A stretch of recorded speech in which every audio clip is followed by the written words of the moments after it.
আসসালামু আলাইকুম, কেমন আছেন সবাই? অবশ্যই ভালো আছেন। তো আমি আজকে কি বানাবো সেটা আমি নিজে জানি না। তো একটা ডিম, ময়দা, চিনির গুঁড়া আর রান্নার তেল, বেকিং পাউডার এগুলো দিয়ে আমি ঝটপট বিকেলের একটা নাস্তা বানাচ্ছি। তো এটা না প্যানকেক না অন্য কিছু আমি বুঝতেছি না, তবে আমার মন মতো বানাচ্ছি। তো দেখেন বাটিটা ছোট হয়ে গেছে, জন্য ময়দা পড়ে গেছে। তো আমি এটা এখন মাখিয়ে 5 মিনিটের জন্য রেস্টে রেখে দেব। তারপরে 5 মিনিট পরে প্যানে তেল দিয়ে আমি আস্তে আস্তে এটা ভাজবো। তো সেটাই আপনাদের সঙ্গে শেয়ার করব।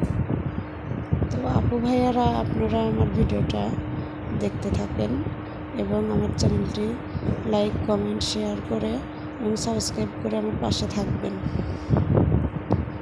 তো আমি এই যে দেখেন এটা প্যানে দিয়ে দিচ্ছি, এখন আস্তে আস্তে উল্টাবো। আর চুলা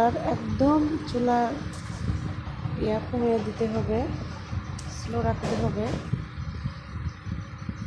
বেশি হলে মানে পুড়ে যাবে। আস্তে করে দিতে হবে, চুলা মিডিয়াম আঁচে রাখতে হবে। তো এই যে উল্টা দিচ্ছি, দেখেন মাশাআল্লাহ ভালোই হচ্ছে।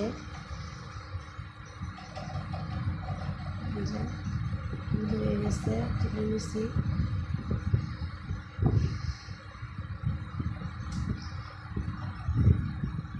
অনেক সুন্দর হয়েছে, খেতেও অনেক টেস্ট হয়েছে।